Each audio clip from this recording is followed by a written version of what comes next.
चलिए इस वीडियो में हम लोग देखते हैं overall government of India initiative for road sector. इसके पहले हम लोगों ने जो गवर्नमेंट इनिशिएटिव देखे थे वो रोड सेफ्टी बस थे। अब total road construction, road maintenance, ठीक है, सारे मुद्दों पर भारत सरकार ने क्या कदम उठाए हैं। पहली बात स्पीडी कंस्ट्रक्शन। अब भारत सरकार पहले की तुलना में 2007-8 के समय प्रतिदिन 12 किलोमीटर रोड बनता था।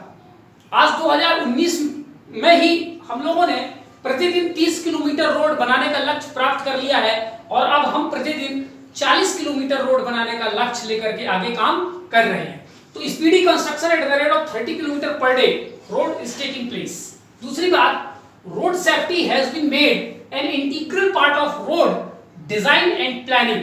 DNP का मतलब डिजाइन एंड प्लानिंग, यानी जब कभी भी अब रोड बनाए जाएंगे, सड़कें बनाई जाएंगी या सड़कों की प्लानिंग की जाएगी तो उसमें सड़क सुरक्षा को एक महत्वपूर्ण सेंट्रल पॉइंट रख करके रोड कंस्ट्रक्शन, डिजाइनिंग और उसकी प्लानिंग का काम किया जाएगा। तीसरी बात, institutional setup and schemes. Bharat सरकार ने सड़क निर्माण के लिए अनेक संस्थाओं का निर्माण किया है और उन संस्थाओं के अंतर्गत और उसके बाहर भी अनेक योजनाओं का निर्माण किया है। अनेक संस्थाओं में जैसे कि हम लोग देख लेते हैं national highway authority of India, ठीक है, ये एक स्पेशल बॉडी है। फिर बॉर्डर रोड ऑर्गेनाइजेशन एक स्पेशल बॉडी है और भी ऐसे कई स्पेशल बॉडीज जो हम लोगों ने ministry of road transport and highway में हम लोगों ने देख लिया है कौन कौन सी संस्थाएं इसके लिए इस्टेब्लिश किए गए हैं। इसके अलावा भारत सरकार ने national highway authority of India के अंतर्गत और खुद मिनिस्ट्री ऑफ रोड और ट्रांसपोर्ट के अंतर्गत कई स्कीम्स जो हैं वो लॉन्च की गई हैं, जिनके बारे में हम लोग आगे चल करके पढ़ेंगे, जैसे कि भारतमाला योजना, प्रधानमंत्री ग्राम सड़क योजना, सेतु भारतम योजना, ऐसे अनेक योजनाएं सड़क निर्माण के लिए भारत सरकार ने लॉन्च की है। मॉडल ड्राइविंग ट्रेनिंग इंस्टीट्यूट इन स्टेट्स। भारत सरकार ने कहा है कि हर राज्यों में एक मॉडल ट्रेनिंग स्कूल होगा जो हैवी व्हीकल्स के और लाइट व्हीकल्स के ड्राइवर्स को प्रॉपर ट्रेनिंग, गाइडलाइंस और ट्रैफिक रूल्स के बारे में जानकारी वहां से आपको प्राप्त होगी, वहां पर आपको इससे संबंधित प्रशिक्षण दिए जाएंगे। इसके अलावा टाइटनिंग सेफ्टी स्टैंडर्ड्स, रोड सुरक्षा को लेकर के कुछ सेफ्टी स्टैंडर्ड्स को टाइट किए गए हैं, जैसे सीट बेल्ट बांधना, फिर जो है आपकी विंडो जो है वो कलर्ड ना हो, जो ग्लास होती है आपकी विंडो की ग्लास, एयर बैग्स होने चाहिए, जब आदमी टू व्हीलर चलाए तो हेलमेट होना चाहिए, 2 से ज्यादा सवारी नहीं होनी चाहिए, ट्रैफिक रूल्स का पालन होने चाहिए, पालन नहीं होने पर कठिन या कठोर कार्रवाई की जाए। तो ये सेफ्टी स्टैंडर्ड्स को स्ट्रॉन्ग और टाइटनिंग किया गया है। Identification of black spots on national highways. National highway पर जहां पर किसी नेशनल हाईवे में जहां सबसे ज्यादा दुर्घटना होती है, ऐसे क्षेत्र को ब्लैक स्पॉट कहा जाता है। तो ऐसे ब्लैक स्पॉट की नेशनल हाईवे में पहचान की गई है और वहां पर एक्सीडेंट के कारणों को दूर करने का प्रयास किया गया है। जैसे कहीं कहीं पर जो एक्सीडेंट का कारण होता है वो शार्प बेंड होता है और एक गाड़ी यहां से आ रही, एक गाड़ी वहां से आ रही, दिक्कत हो जाती है। उस बेंड को कम किया गया है ब्रिज बनाकर, अल्टरनेटिव रोड बनाकर या किसी भी तरीके से जो ब्लैक स्पॉट्स हैं उन ब्लैक स्पॉट्स को कम किया जाएगा।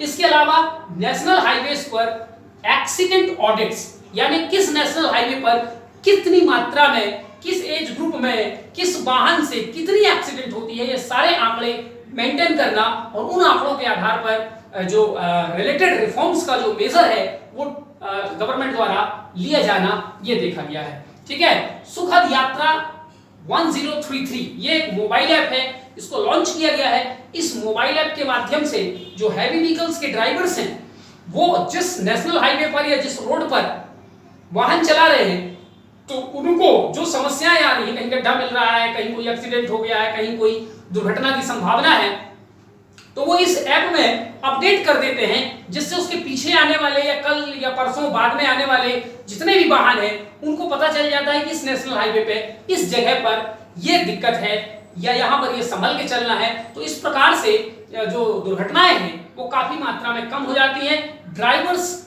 ऑलरेडी अवेयर होते हैं कि किस जगह पर किस प्रकार का सिचुएशन इस हाईवे पर है। Removal of liquor shops, supreme court order 2017, supreme court ने एक ऑर्डर दिया था कि हाईवेज में, चाहे वो नेशनल हाईवे हो, स्टेट हाईवे हो, एक्सप्रेस हाईवे हो, वहां पर किसी भी प्रकार का कोई लिकर शॉप, ढाबा वाबा वगैरह में नहीं रखा जाएगा। ये अलग बात है कि ढाबा वाले रखते हैं, ठीक है, और लोग जुगाड़ कर ही लेते हैं, लेकिन फिर भी सुप्रीम कोर्ट ने 2017 में ऑर्डर दिया था। Ministry of road and transport highway ने इसके अमल में एक आदेश जारी किया और किसी भी नेशनल हाईवे पे पर्टिकुलरली कोई लिकर शॉप नहीं पाया जाता। सेंट्रल रोड फंड बनाया गया है, जिसके माध्यम से भारत में नेशनल हाईवेज बनाए जाते हैं और स्टेट को स्टेट हाईवेज बनाने के लिए कुछ फंड वगैरह मुहैया कराई जाती है। 10वें नंबर पे private participation, PPP, BOT model इत्यादि को भी भारत में अपनाया गया है। ठीक है, PPP माने पब्लिक प्राइवेट पार्टनरशिप, BOT माने बिल्ड ऑपरेट ट्रांसफर मॉडल। सड़क बनाने के दो मॉडल होते हैं, एक BOT और दूसरा होता है BOOT, यानी बॉट और बूट, बिल्ड ऑपरेट ट्रांसफर। इसमें क्या होता है, सरकार किसी पर्टिकुलर सड़क को बनाने के लिए, मान लीजिए कोई नेशनल हाईवे बनाना है, उस नेशनल हाईवे को बनाने के लिए सरकार प्राइवेट कंपनीज को इनवाइट करती है, टेंडर निकालती है, प्राइवेट कंपनी जाते हैं, टेंडर फिलअप करते हैं, जिसका मैक्सिमम स्टैंडर्ड और लोअर वैल्यू होती है, लोअर प्राइस होती है जिसकी, उसको वो टेंडर दे दिया जाता है। अब वो कंपनी, मान लीजिए कि नेशनल हाईवे बनाना है और Reliance company, for example Reliance infrastructure company ने रोड बनाने का कॉन्ट्रैक्ट जो है उसको मिल गया।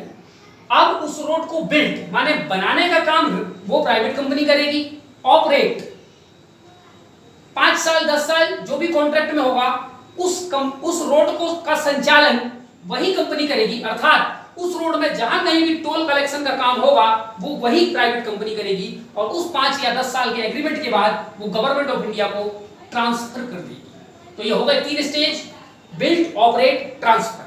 ठीक है, आजकल ज्यादातर जो सड़कें हैं ये PPP का एक तरीका है। ठीक है, ये पब्लिक प्राइवेट पार्टनरशिप के 2 तरीके होते हैं, हम इसको ऐसे समझ सकते हैं। इसके 2 तरीके होते हैं, एक BOT और दूसरा होता है BOOT।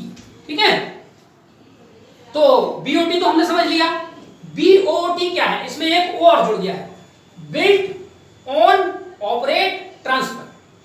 अब इन दोनों में अंतर यह है कि यदि कोई प्राइवेट कंपनी इस मीडियम से सड़क बनाई है तो वो उस सड़क का मालिक नहीं होती।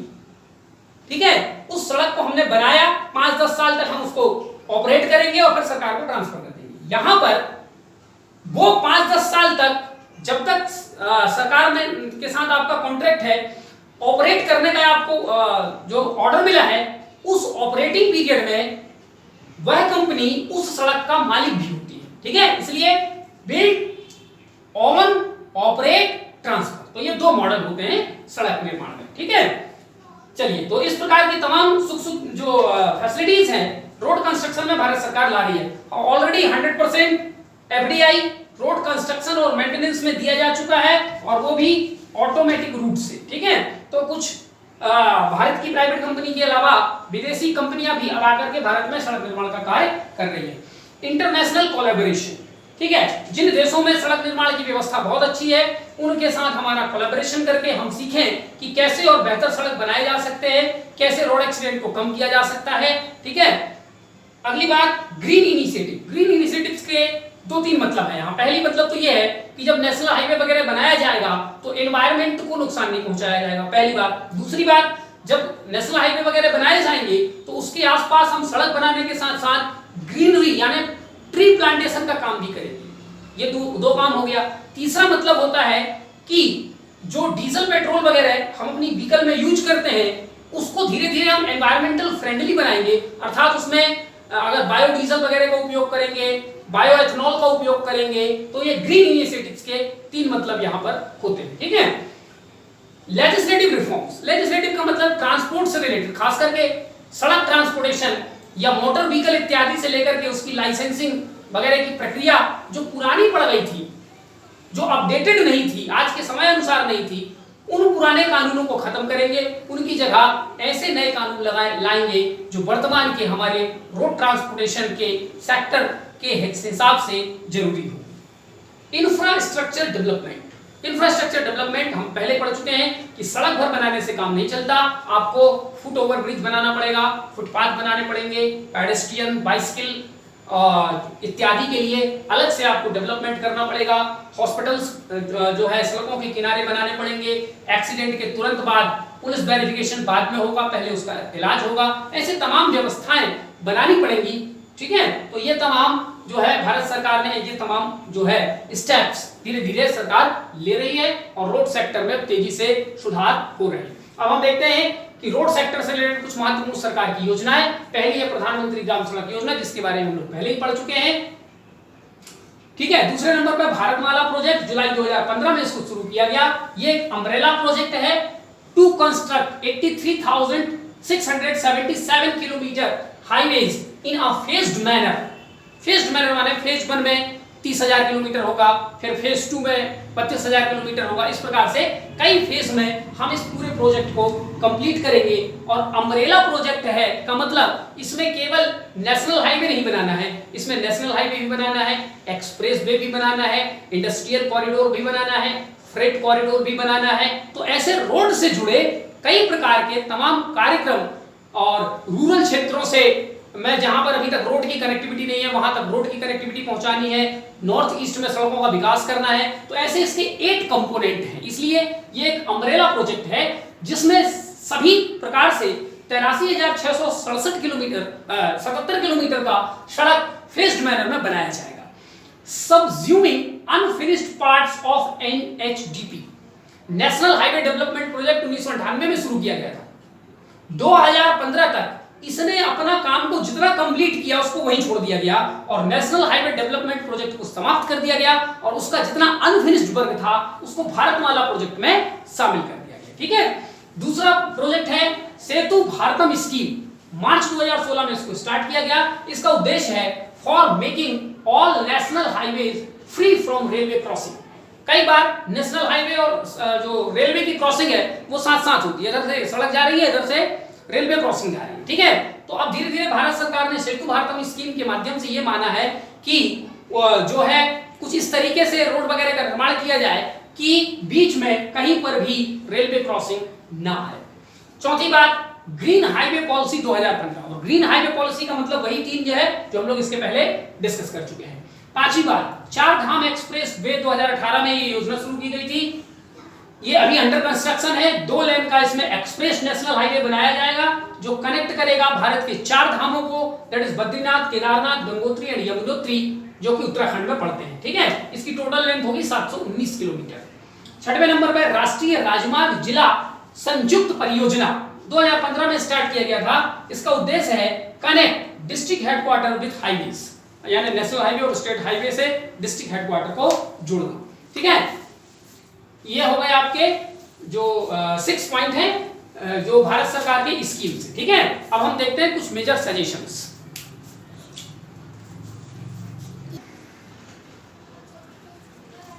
चलिए, कुछ इंपॉर्टेंट स्कीम्स हो गए। हम देखते हैं कि ट्रांसपोर्ट सेक्टर में, खासकर रोड सेक्टर में रिफॉर्म्स के लिए हम क्या क्या सजेशन देना चाहेंगे। पहली बात, comprehensive and coherent development of transport sector as a whole. कहने का मतलब यह है कि भारत में ट्रांसपोर्ट के जितने मोड्स हैं, चाहे वो रेलवे हो, एयरवेज हो, वाटरवेज हो या रोडवेज हो, इसका कॉम्प्रिहेंसिव और कोहेरेंट डेवलपमेंट करने की जरूरत है। हम इंडिविजुअली केवल रोड सेक्टर को या इंडिविजुअली केवल रेलवे सेक्टर को अलग अलग आइसोलेट करके डेवलप करेंगे तो उससे प्रॉब्लम आएगी। यानी भारत में ट्रांसपोर्टेशन सेक्टर के डेवलपमेंट के लिए, रिफॉर्म के लिए एक कॉम्प्रिहेंसिव योजना बने जिसमें रेलवे, रोड, एयरवेज, वाटरवेज, खास करके अगर हम एयरवेज वाटरवेज को छोड़ भी दें तो रेल और रोड के डेवलपमेंट का प्रोजेक्ट या उसकी प्लानिंग साथ साथ होनी चाहिए, क्योंकि ये दोनों ग्राउंड बेस्ड प्रोजेक्ट हैं और इंडिया के ट्रांसपोर्टेशन सेक्टर में, फ्रेट सेक्टर में इन दोनों की सबसे ज्यादा भागीदारी। ठीक है, दूसरी बात, बिहेवियरल चेंज। सबसे इंपॉर्टेंट चीज है रोड सेक्टर में रिफॉर्म लाने की, वो है बिहेवियरल चेंज। यानी हम लोग जो अपने निजी वाहन ऑपरेट करते हैं, या ड्राइवर्स लोग, चाहे वो बसों के हों, हैवी व्हीकल्स के हों, उनको अपने व्यवहार में परिवर्तन लाना होगा। अर्थात ट्रैफिक नियमों का सख्ती से उनके अंदर से फीलिंग आनी चाहिए कि ये भावना हमारे अंदर हो कि हम उन नियम कानूनों का पालन करें, किसी भी रूल्स रेगुलेशन को ना तोड़ें, लिमिट में रहकर के गाड़ी चलाएं, सीट बेल्ट बांधें, एयर बैग होना चाहिए, एक जो मिनिमम स्टैंडर्ड है गाड़ी का, इतनी उसकी लाइट होनी चाहिए, इतना उसमें एयर होना चाहिए, इतनी सिक्योरिटी मेजर्स आपके पास होनी चाहिए। ये तमाम व्यवस्थाएं हमारे भीतर से आए ठीक है। इंश्योरेंस, थर्ड पार्टी इंश्योरेंस हम सबको करवाना चाहिए, ठीक है। तो ये तमाम बिहेवियरल चेंज जब तक नहीं आएंगे तो रोड सेफ्टी को लेकर के पर्टिकुलरली रिफॉर्म्स सरकार कितनी भी कोशिश कर ले, उसके बचने का उपाय हम कोई ना कोई निकाल ही लेते हैं, ठीक है। तीसरी बात, post crash response and effective trauma care. दुर्घटना इत्यादि जब सड़क पे हो जाती हैं तो उसको निपटाने की एक सिस्टमैटिक तरीका होना चाहिए, और जब हॉस्पिटलाइजेशन वगैरह किया जाए तो वहां पर इफेक्टिव ट्रॉमा सेंटर, जो दुर्घटना वगैरह होती है उससे निपटने के इफेक्टिव मैनेजमेंट वहां पर होने चाहिए। चौथी बात, जो रोड वगैरह का निर्माण किया जाता है सेफ रोड हो। सेफ रोड माने कहीं पर भी अड्डे गड्ढे, अननेसेसरी जो बैरिकेड्स या बीच में डिवाइडर्स बना दिए जाते हैं, तो ये अननेसेसरी चीजें रोड में नहीं होनी चाहिए। खासकर बरसात के दिनों में पेड़ वगैरह टूट करके गिर जाते हैं, तो रोड सेफ होना चाहिए। रोड बनाते समय ये ध्यान रखना चाहिए कि जो वृक्ष वगैरह हैं अगर वो कमजोर हैं तो उनको एनवायरमेंट मिनिस्ट्री से परमिशन लेकर के उनको वहीं पर जो है किसी न किसी तरीके से या तो उनको काट दिया जाए या उनका कोई इकोनॉमिक यूज कर लिया जाए, ठीक है। तो इन सब बातों को यहाँ पर रोड सेफ्टी पर भी ध्यान देना। पांचवी बात, training and capacity building. Road के कंस्ट्रक्शन में, मैनेजमेंट में, सेफ्टी में, ट्रेनिंग में, हर सेक्टर से जुड़े हुए क्षेत्र में हमें प्रॉपर ट्रेनिंग और कैपेसिटी माने स्किल्ड मैन पावर बढ़ाने की जरूरत है। छठवीं बात, लीगल रिफॉर्म। भाई जो पुराने कुछ नियम कानून हो चुके हैं उनको हटा करके उनको नया अप टू डेट करने की जरूरत है। सातवीं बात, प्रमोटिंग बाइसिकल एंड वॉकिंग। दुनिया के अब कई देशों में बाइसिकल और वॉकिंग को काफी प्रमोट किया जा रहा है, ठीक है। अगर बहुत शॉर्ट डिस्टेंस में आपको जाना है आप वॉकिंग प्रेफर करें, कुछ ज्यादा डिस्टेंस में जाना है आप बाइसिकल प्रेफर करें। माने हर छोटे मोटे काम के लिए आप अपना निजी वाहन, टू व्हीलर, फोर व्हीलर का उपयोग करके रोड में हम अननेसेसरी ट्रैफिक बढ़ाते हैं जिससे रोड रिलेटेड प्रॉब्लम्स जो है वो जनरेट होती है, ठीक है। चाइना जैसे देशों में, फिनलैंड जैसे देशों में और भी यूरोपियन देशों में बाइसिकल में बड़े बड़े लोग चलते हैं, ठीक है। हमारे यहाँ स्टेटस सिंबल मान लिया जाता है, ठीक है। तो सोच बदलनी पड़ेगी, यही बात यहाँ पर लिखा हुआ है, बिहेवियरल चेंज। आठवीं बात, ठीक है, इफेक्टिव ट्रैफिक मैनेजमेंट सिस्टम।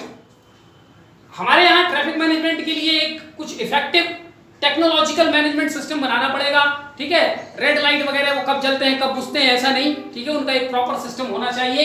ये तमाम चीजें में सुधार करने की जरूरत है। प्रमोटिंग पब्लिक ट्रांसपोर्ट, ज्यादा से ज्यादा लोग पब्लिक ट्रांसपोर्ट पर ट्रेवल करें, उसके लिए सरकार को पब्लिक ट्रांसपोर्ट की व्यवस्था अच्छी करनी पड़ेगी, फेयर कम करने पड़ेंगे, टाइम से चलें, टाइम से आए, टाइम से जाएं, कुछ चीजों में मैनेजमेंट करके हम पब्लिक ट्रांसपोर्ट को जो है प्रमोट कर सकते हैं। इससे निजी वाहन हमारे घरों में ही रहेंगे और रोड पर अननेसेसरी ट्रैफिक नहीं होगा। 10वें नंबर पे पार्किंग और स्टॉपेज मैनेजमेंट भी एक बहुत जरूरी है। कहीं पर भी बस खड़े कर देना, कहीं पर भी अपना टू व्हीलर, फोर व्हीलर खड़ी कर देना, इससे भी रोड ट्रैफिक में बहुत सारी समस्याएं आती हैं, ठीक है। ये सारा तमाम हम लोगों ने सजेशन दे दिया। अब कुछ फैक्ट्स हम लोग देख लेते हैं रोड सेक्टर से जुड़े हुए। सुंदर committee road safety and traffic management के लिए गठित किया गया था, ये आपको ध्यान रखना, ठीक है। सुंदर एक व्यक्ति का नाम था, ठीक है। सुंदर माने ब्यूटीफुल वाला सुंदर नहीं, ठीक। Okay, before 1998 Indian roads were primarily bitumen based, thereafter concrete based getting more popular. 1998 से भारत में 100% सड़कें बिटुमेन माने वो कोल तार वाला डामेज जिसको कहते हैं हम लोग, काली रोड बनती थी, ठीक है। लेकिन उसके बाद भारत में सीमेंट का प्रोडक्शन बहुत तेजी से बढ़ा तो कंक्रीट बेस्ड रोड जो है वो बनाने लगे। अब आप देख लीजिएगा कि पुराने बिटुमेन रोड और नए कंक्रीट रोड के क्या फायदे और क्या नुकसान है, ठीक है। जैसे कंक्रीट रोड है, उनके फायदे तो ये हैं कि वो तो उनकी थोड़ी सी लाइफ लंबी होती है, उसका मेंटेनेंस थोड़ा सा कम होता है, एक बार इन्वेस्टमेंट है लेकिन लंबे समय तक चलते हैं, ठीक है। ऑल वेदर रोड होते हैं, उनमें गड्ढे वगैरह थोड़े से देर से बनते हैं, ये तमाम चीजें आपको उस पर ध्यान रखना है। लेकिन खतरा ये है, ठीक है, कि उसमें एक्सीडेंट वगैरह होने की संभावना है, खास करके बरसात के दिनों में स्लिप होने के चांसेस ज्यादा रहते हैं और उसमें एक्सीडेंट होने पर चूंकि वो बहुत ज्यादा सॉलिड होता है, चोट बहुत ज्यादा आती है। तो कुछ pros and cons bitumen road के और कंक्रीट रोड के आप लोगों के लिए होमवर्क हो गया। तीसरा, the central government has the power to notify any highway as national highway. आपको ध्यान रखना है कि किसी भी हाईवे को नेशनल हाईवे डिक्लेयर करने का जो पावर है वो सेंट्रल गवर्नमेंट के हाथ में होता है। लार्जेस्ट अर्बन फ्लाईओवर, भारत में शहरी फ्लाईओवर, शहरी क्षेत्र में जो सबसे बड़ा है उसका नाम है हैवल फ्लाईओवर, बेंगलोर में 5.23 kilometre. Longest road tunnel, Bharat में सबसे लंबा रोड के लिए जो टनल है वो है चेनानी नासरी, या इसी को बोला जाता है पटनी टॉप, 9.2 किलोमीटर जम्मू कश्मीर में है। 6वें नंबर पर largest overbridge Kanpur overbridge, 23 kilometre 12 लेन का। लॉन्गेस्ट रिवर रोड ब्रिज, माने नदी को पार करते हुए जो कोई सड़क बनी गई हो ब्रिज के रूप में, तो वो है महात्मा गांधी सेतु पटना में गंगा नदी पर बनी हुई है, 5.5 किलोमीटर लंबी है और 4 लेन की है। लॉन्गेस्ट सी रोड ब्रिज बांद्रा वर्ली सी लिंक, जो कि 5.6 किलोमीटर है। ये कुछ तमाम फैक्ट्स हो गए। कुछ और फैक्ट्स इंपॉर्टेंट यदि मुझे जरूरी लगता है तो मैं एक 5-7 मिनट का वीडियो बना करके आपको और जानकारी दे दूंगा। अदरवाइज इसी के साथ हमारा रोड सेक्टर यहीं पर समाप्त होता है। Thank you.